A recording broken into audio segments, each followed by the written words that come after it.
So వృద్ధుల్లో మనం ప్రధానంగా 2 రకాల ప్రాబ్లమ్స్ వస్తూ ఉంటాయండి. ఒకటి మతిమరుపు వ్యాధి, ఇంకొకటి లేట్ ఆన్సెట్ సైకోసిస్ అంటాం. సో ఈ మతిమరుపు వ్యాధి ఉన్నప్పుడు కూడా ఇది ఎందుకు వస్తుంది అనేది మనం పరీక్షలు చేస్తాం. కంపల్సరీ ఎంఆర్ఐ స్కాన్ చేయాలి.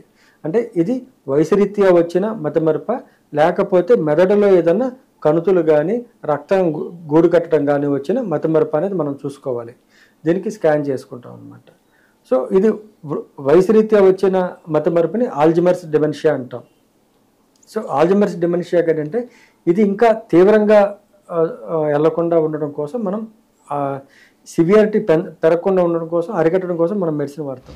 ఈ డిమెన్షియాలో మతిమరుపు వ్యాధిలో కేర్ టేకర్స్కి కౌన్సిలింగ్ ఇవ్వాలి. అది చాలా చాలా ముఖ్యం.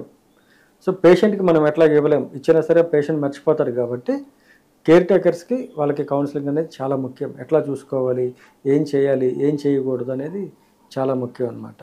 సో వీళ్ళకి లేట్ ఆన్సెట్ సైకోసిస్ అనేది చాలా కామన్గా చూస్తాం వృద్ధుల్లో.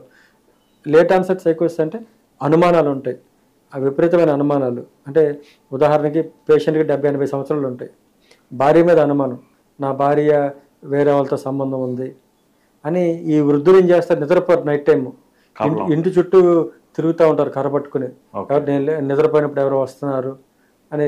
భార్యను కూడా చిత్రహింసలు పెడతా ఉంటారు, కొడతా ఉంటారు, తిడతా ఉంటారు.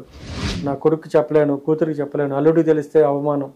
సో చాలా మంది తెలియక, దీనికి వైద్యం ఉందని కూడా తెలియక చాలా ఇబ్బంది పడతా ఉంటారు. దీనికి కూడా మనం మెడిసిన్ ద్వారా చాలా బ్యూటిఫుల్గా ట్రీట్మెంట్ చేయొచ్చు.